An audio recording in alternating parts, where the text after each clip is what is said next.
Seeing আনলিমিটেডের আরেকটি ভিডিওতে আপনাদের সবাইকে স্বাগত জানাই। আজ চলে এসেছি কলকাতার শ্যামবাজারে গৌরীবাড়ির কাছে অবস্থিত একটি বহু পুরনো এবং বিখ্যাত মন্দির পরশনাথ জৈন মন্দিরে। মন্দিরটি মূল রাস্তা থেকে 2 মিনিট গলিপথে হেঁটে যেতে সময় লাগে এবং গলির দুই পাশের দেওয়ালে খুব সুন্দর কারুকার্য সমৃদ্ধ নানান চিত্র ও প্রতিলিপি এখানে খোদাই করা রয়েছে। আজ চলে এসেছি একটা নতুন জায়গার সন্ধানে, সেটা হচ্ছে পরশনাথ জৈন টেম্পল। এটা বেলগাছিয়া থেকে একটু এগোলে মানে গৌরীবাড়ি, যেটা শ্যামবাজার গৌরীবাড়ি সেই জায়গাটায় পড়ে। তো বেলগাছিয়ার ওখানে আরেকটা আছে আরজিকরের ঠিক পেছনটাতে, আর ওটাতে কিন্তু জৈন ছাড়া ঢুকতে দেয় না। প্রথমে ওটাতে চলে গেছিলাম ভুল করে, তারপরে শুনলাম গৌরীবাড়িতে যেটা আছে সেটা সবার জন্য অবাধ প্রবেশ। তো এর সময় আছে আবার আলাদা করে, মানে সকাল 6:30 থেকে দুপুর 12টা, আর বিকেল 3টে থেকে 7টা। তো এখন ঘড়িতে ঠিক 3টে বাজে, গেট খুললো। এই যে পেছনে রয়েছে গেট।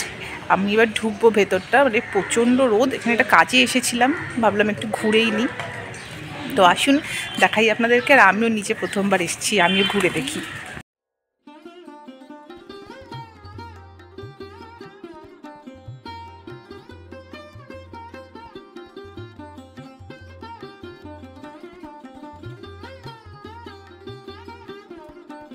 পরশনাথ মন্দির বা কলকাতা জৈন মন্দির কলকাতায় অবস্থিত একটি জৈন মন্দির। বদ্রীদাস টেম্পল স্ট্রিটে অবস্থিত এই মন্দিরটি শহরের অন্যতম দর্শনীয় স্থান। 1867 সালে শেঠ বদ্রীদাস নামে জনৈক জৈন মারোয়ারি এই মন্দিরটি নির্মাণ করেন।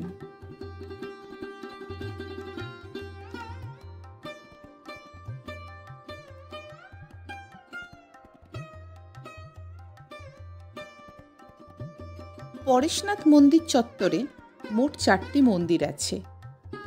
তার মধ্যে মূল মন্দির হল শীতলনাথজি মন্দির, অর্থাৎ এই মন্দিরটি। এছাড়াও আশপাশে চারদিকে আরও 3টি মন্দির ছড়িয়ে ছিটিয়ে আছে: চন্দ্রপ্রভুজি মন্দির, মহাবীর স্বামী মন্দির ও দাদাবাড়ি, যেখানে জৈন আচার্য জিনদত্ত কুশলসুরির পদচিহ্ন রয়েছে। মন্দিরটি বেশ খানিকটা জায়গা জুড়ে অবস্থিত এবং খুব সুন্দর করে সাজানো। এখানে একবার অবশ্যই ঘুরে যাবেন। হাতে 1 ঘন্টা সময় হলেই আপনার ঘোরা হয়ে যাবে।